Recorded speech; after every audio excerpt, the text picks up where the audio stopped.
मेरे podcast show में आप सबका स्वागत है। जैसा कि हम लोगों ने पिछले एपिसोड में देखा था, कहानी के शीर्षक का नाम है आत्मा की वापसी। तो हम लोगों ने पिछले एपिसोड में देखा था कि चोर जो होता है वो दरवाज़ा खोलता है और संग्रहालय को देखता है और अंदर फानुस पे घुंघरू बजते हुए हैं और जो महिला होती है उसके कंधे पे उल्लू होता है जो गुस्सैल होता है और वो बदला लेने की फिराक में ही रहता है, लेकिन वो बस एक फ़ोटो रहता होता है और वो दरवाज़ा खोल करके अंदर पहुंच जाता है। बाकी आगे का क्या होता है इस कहानी में अब हम सुनेंगे। तो स्टार्ट करते हैं कहानी। चोर ने प्रतिमा के सामने पहुंचकर अपना काम शुरू किया। वह चेन पार करके अंदर घेरे में पहुंचा। तभी आंधी का तूफान खिड़कियों को बजाता, शीशों को तोड़ता प्रविष्ट हुआ और फानूस जो तेजी के साथ हिला तो मोमबत्तियां बुझ गईं, दीवारों की मोमबत्तियां भी बुझ गईं। वातावरण में घुंघरूओं की तीव्र आवाज ऐसे लगने लगी जैसे आत्माओं की खनखनाहट अंधकार का सीना चीर रही है। एक बारगी वह सिर से पांव तक कांप गया और अचानक प्रतिमा के हाथ झटके से उसकी गर्दन पर टिक गए। वह चीख उठा। भयंकर चीखों में उसका गला घुटने लगा। बेबस पक्षी की तरह वह छटपटा उठा। घुंघरूओं की झनकार, डूबती चीखें, हवा की साएं, तूफानी वर्षा, महल में एक साथ अनेकों किस्म की आवाजें गूंज उठी। उनमें उस इंसान की तड़पती चीखें बहुत खौफनाक तरीके से एक बुर्ज पर गूंजकर फैलाकर हवा में मिल गई। धीरे धीरे इंसान की चीख बंद हो गई, लेकिन प्रकृति का तूफान बंद न हुआ। बिजली की चमक ने एक बार फिर घनघोर अंधकार को दूर किया और झाड़ियों में छिपे इंसान ने एक छायाकृति को सरपत की झाड़ियों की तरफ दौड़ते देखा। वह स्वयं भी तेजी से उस तरफ चला गया। तूफानी वर्षा में भी पीछा जारी था।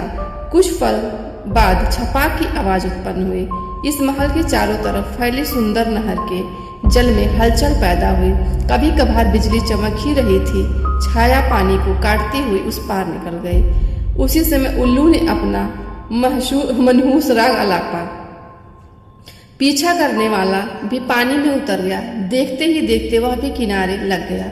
नहर के बाद चार दीवारी थी जो ज्यादा ऊंची नहीं थी। दोनों ने आगे पीछे चार दीवारी को पार किया।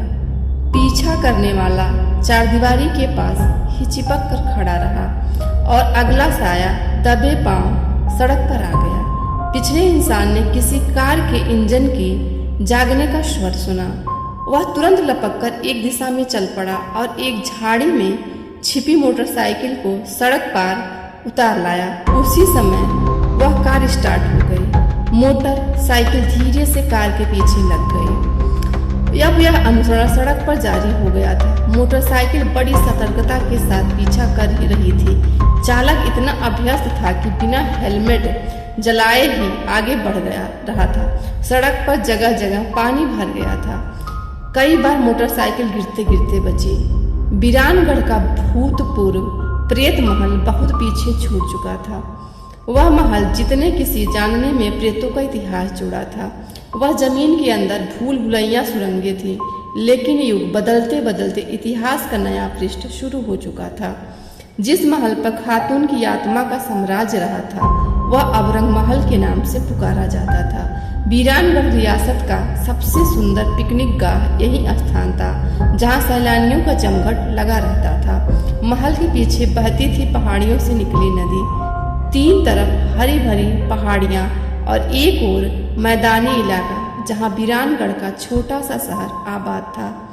इसी आबादी में कुछ अलग थलग वीरानगढ़ के भूतपूर्व महाराजा चंद्र सिंह का बंगला था।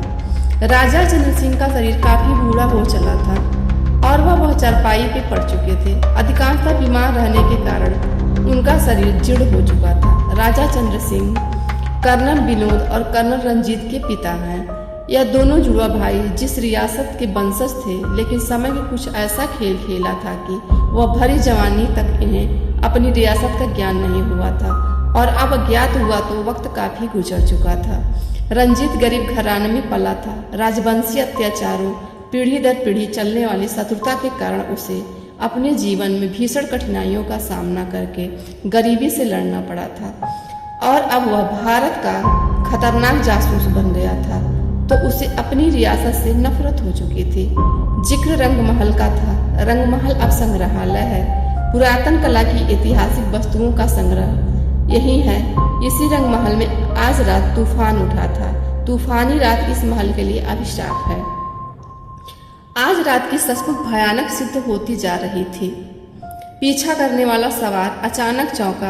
अगली कार सुनसान कच्ची सड़क पर मुड़कर रुक चुकी थी। सवार ने अपनी मोटर साइकिल रोकी और उसे एक किनारे झाड़ियों में सरका दिया। अगली कार घने अंधेरे में छिप सी गई। अनुमान के सहारे वह बिना टार्च जलाए आगे बढ़ता रहा। कार के समीप पहुंचकर वह रुक गया। अंधकार में डूबी कार के अंदर कोई हरकत नहीं थी। वह सोच ही रहा था कि क्या करें। सहसा करीब ही किसी नारी की दर्दनाक चीख गूंज उठी। वह बौखला कर पलटा। चीख दोबारा गूंज उठे। वह तेजी के साथ उस तरफ अग्रसर हुआ जहां ऊंचे नीचे टीलों का क्रम फैला था। अचानक उसे ठोकर लगी और वह गिर पड़ा। गड्ढों में भरा जल उसके नाक मुंह में घुस गया। फूटते के साथ वह उठा। अब उसने टार्च जला दी। बारिश की धारें टार्च के प्रकाश में धुंधली दीवार खड़ी करने का प्रयास करने लगी। उसने आसपास का इलाका छान मारा, मगर नारी चीख का कारण समझ में नहीं आया। एक जगह खोजने पर उसे पांवों के निशान अवश्य मिले। वह उन्हीं पद चिन्हों के सहारे बढ़ने लगा। बारिश की धारें टार्च के प्रकाश में धुंधली दीवार खड़ी करने का प्रयास कर रही थी। पांवों के उन निशानों में वह इस कदर खो गया कि उसे कार का जरा भी ध्यान नहीं रहा। निशानों ने उसे एक लंबा चक्कर कटवा दिया और तब वह बुरी तरह चौंक पड़ा जब गीली जमीन पर बने निशान एकदम गायब हो गए। चौंकने का कारण सिर्फ इतना था कि घूम फिर कर वह अब उसी स्थान पर आ गया था जहां कार छोड़कर गया था, मगर अब कार गायब थी और टायरों के निशान बताते थे कि पैक होकर कार पक्की सड़क पर गई है। उसके दिमाग के तार झंझनाए। धोखा! लगभग भागता हुआ वह सड़क पार कर आया।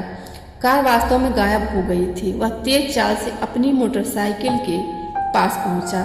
यह देखकर उसे और भी आश्चर्य हुआ कि मोटरसाइकिल के दोनों पहियों की हवा निकाल दी गई है। टार्च के प्रकाश में वह अपनी मोटरसाइकिल का निरीक्षण कर रहा था। अचानक उसकी निगाह मोटरसाइकिल में लटके बैग पर जम गई। बैग खुला था, जबकि वह इस बात को अच्छी तरह से जानता था कि बैग उसने अब तक नहीं खोला। शायद हवा निकलने वाले ने बैग की तलाशी भी ली थी। उसने बैग में हाथ डाला। सब वस्तुएं मौजूद थी, अलबत्ता एक वस्तु और मौजूद थी। वह था एक हरे रंग का लिफाफा। लिफाफा कुछ पीला हो गया था। उसने जल्दी से लिफाफा फाड़ा और बारिश से पत्र बचाने के लिए रेन कैप से ढक दिया। एक छोटा सा पुर्जा था जिस पर लिखा था, प्रतिमा के पास मत जाओ वरना बेमौत मारे जाओगे। उसने पुर्जा उलट पलट कर देखा और अगले ही क्षण वह चौंक पड़ा। पुर्जे पर लिखी गई इबादत गायब हो गई। अब वह कागज एकदम सादा था। उसने कागज जेब में रखा, मोटरसाइकिल से बैग निकालकर कंधे पर रखा। थोड़ी दूर तक वह मोटरसाइकिल को घसीटता रहा। फिर उसने एक सुरक्षित स्थान में उसे छोड़ दिया और स्वयं पैदल ही सड़क पर बढ़ चला। लगभग 1 घंटे बाद वह आबादी की सीमा में पहुंच गया। पूरी बस्ती वीरान पड़ी थी। गलियां, सड़कें, इमारतें, सभी कुछ भीगा था। कई सड़कें और गलियां पार करने के बाद वह टूटे फूटे मकान में समा गया। मकान में धीमी रोशनी अब भी जल रही थी। वह जिस कमरे में रुका वहां एक इंसान आराम से उसके बिस्तर पर सो रहा था। सोने वाला अकेला नहीं था, उसके साथ एक युवती भी थी। दोनों एक दूसरे को बाहों में जकड़े सो रहे थे। यह इंसान दबे एकदम कमरे में आया था और अब इस जोड़े को देखकर बिदक सा गया। वह कमरे से बाहर निकल गया, एक दूसरे कमरे में पहुंचकर वस्त्र उतारने लगा। अचानक उसने झुंझलाहट में एक घंटी बजा दी और कुछ सेकंड बाद ही लंबा सा सांवला व्यक्ति, जो काफी शक्तिशाली लगता था, कमरे में दाखिल हुआ। मकान का द्वार भी इसी व्यक्ति ने खोला था। उसने अदब से सिर झुकाया। तुम क्या मूर्ख हो? वह गरजा, चेहरे पर क्रोध की झलक लिए। मैं समझा नहीं सर। सर के बच्चे, मैं कहता हूँ तुम मूर्ख हो। Possible sir. यह इंसान यहाँ कैसे आया? कौन सर? जो मेरे कमरे में मेरी बीवी के साथ सो रहा है। सर सर सर, उसका स्वर अटक गया।